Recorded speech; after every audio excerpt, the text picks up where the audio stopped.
most wins in the NBA. The Celtics are just 4-5 in their last 9. They've suffered their second straight loss last night at the hands of the Knicks. But Boston star guard Kyrie Irving says no reason to worry. You know, everybody else in the world is going to hit the panic button, so that making sense for us to hit it. It's part of the game. Second back-to-back loss of our season. You know, just consistently learning. And that's what it's about, you know, especially in a developing group like we have here. I mean, he seems chill enough to me, Paul. Time to worry or not?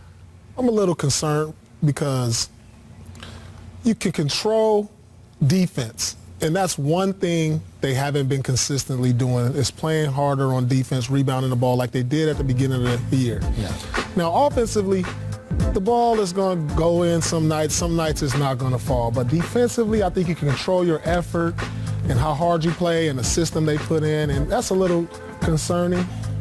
And they haven't been consistent with that over the last 17 games. So I'm a little worried that, you know, they're having some slippage in the defense because defense is what's going to keep you winning long term. Mm-hmm. And they shouldn't worry about offense. So a little concerned. I think that's good for them. I think they got a lot of young guys on that team that haven't been through anything. I think they got to go through some adversity, some bumps and some bruises before they get to the end of this year because they're going to face that monster at the end. And you better have gone through something before you get there. God, Chauncey loves for people to do that. I'm going exactly where you're going, Coach. I made a statement earlier in the season that they hadn't been through any adversity. Right. I apologize. Well, take that back because Gordon Hayward's issue was some major adversity. However, what I meant was when they were on that big streak, I want to see this team go through a little something. 5-4 in their last 9 games or 5-game losing streak. They hadn't seen anything like that yet. Now I'm interested. Exactly. I want to see where they go from here. Who's the leader of this team? When that 10 is folding, which guy is in there holding up that tent in there to make sure everybody's okay? This is why Kyrie came here. Now this is your team.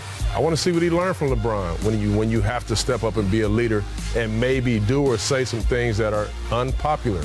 I want to see if he learned that. So now I'm interested. I want to see what happens. No doubt about it. Chauncey, how many teams have you seen in the NBA have a 17-game win streak in the same year lose 4, 5 out of 9? Yeah.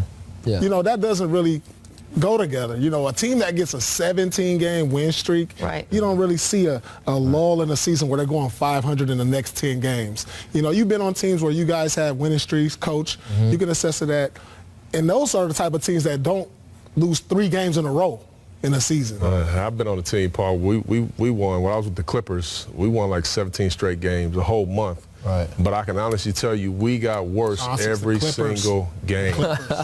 We got worse every single game. We won 27 straight and was losing going into the fourth quarter of every one of them games. I mean, that's stressful too. I mean, you're talking about, but again, I think. You see those lulls, those type of lulls. But I think the reason that you're seeing is because they're depending on a lot of young guys. And again, you know, the NBA season's a long season. Especially rookies and second-year players, they always hit some kind of wall during the year. It wears on them mentally. They snap back, and then they get back to playing. Better now than later, right? Yeah, better now than later. Figure it out. But there's just something about a great team and being consistent throughout a whole season. Yeah. You know, that's why it's concerning to me.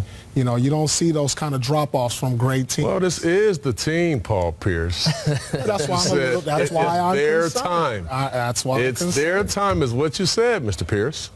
I believe that. I mean, if they can still believe that, huh? I still believe it. I still believe they have a chance. They have a puncher's chance. I like that. That's the optimism we've grown to love. That's the all-time Celtic that we've grown to love. Exactly right. That's home cooking, brother, right there.